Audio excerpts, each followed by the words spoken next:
In Annie Diller's book, for the time being, she uses imagery to expand her ideas and help her book move along. One of the images she uses in her book is clay.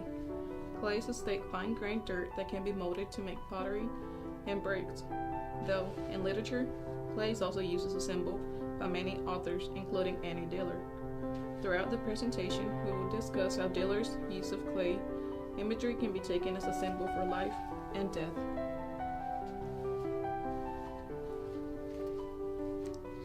In the book, Dillard writes, "The clay people were earth itself, only shaped," to describe the clay soldiers at the Xi'an excavation site.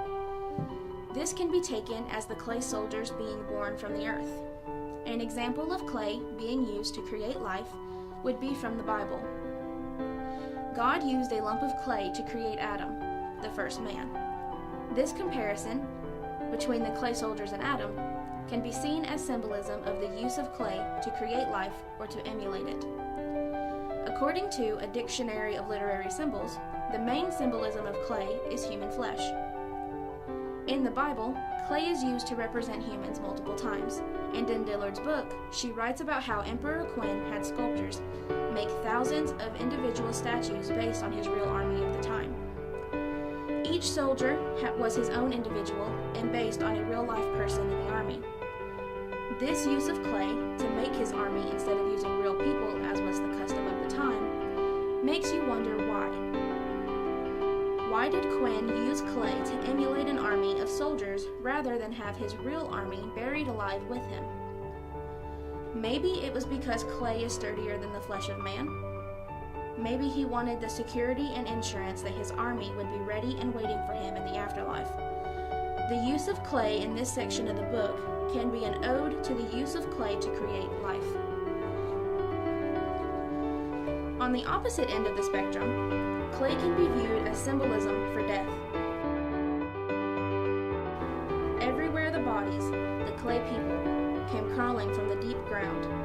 This quote, while not explicitly about death, can be seen as being related to death. The clay in this image is the bodies coming out of the ground. The bodies are assembled in all manner of sorts, an elbow here, a leg there. The bodies were made from clay and earth. This image portrays the picture of the earth having swallowed the clay bodies. The same material that had created them had also swallowed them. The earth was an integral part of the clay that was used to make the soldiers. The material that had given them form and life had also taken it away. A soldier says before a battle that if he dies, he would like his body to remain there, molded into the clay of the fortifications like a living cement thrown by God. This quote was an excerpt from Teilhard's novel that Dillard references. This quote uses clay to bring the image of death about as the clay molds around the body and helps with the fortifications. The idea of a man dying and being left on the ground to be swallowed up by the earth is a morbid one, but one that shows the aspect of death the clay can portray. Many monuments have the dead in their foundations. The dead mold with the clay and earth to create a stronghold and to fortify the structure. The examples of clay imagery and its correlation to death can explain how clay can be viewed as symbolism for death. The image of clay in the book centers around Diller's use of the clay soldiers and how the clay is used throughout.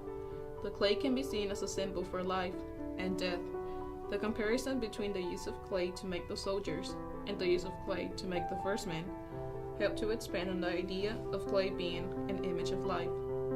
And the use of the imagery of the soldiers being swallowed and spit out by the earth, along with an excerpt from Teilhard's novel, can help to make the aspect of clay and death more understandable.